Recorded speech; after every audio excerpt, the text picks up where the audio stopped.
nosotros aquí somos uno más y venimos aquí encantados a hacer un poco afición.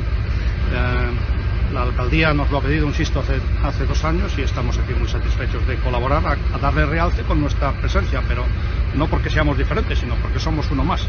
Nosotros nos siguen invitando en muchas partes de España, nos siguen invitando pues, al Salón Náutico de Barcelona o a eventos importantes donde la presencia de la Armada es tradicional y encantados, por supuesto, de venir.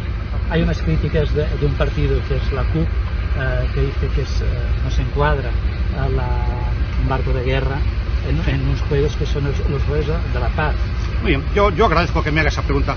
Efectivamente hay gente que habla de paz y eso está bien, es bueno que lo haga, y hay otros que trabajan por la paz, y la verdad es que la Armada trabaja por la paz desde hace mucho tiempo, y es la que lleva, por así decirlo, la voluntad pacífica de los españoles allí donde se nos ordene a hacer cosas como pues, rescatar náufragos del agua, eliminar la piratería en el Océano Índico. Eso es trabajar por la paz. Nosotros creemos que en lo tocante a trabajar por la paz, poca gente puede darnos lecciones. El Junqueras l'han castigat 15 dies sense sortir al pati.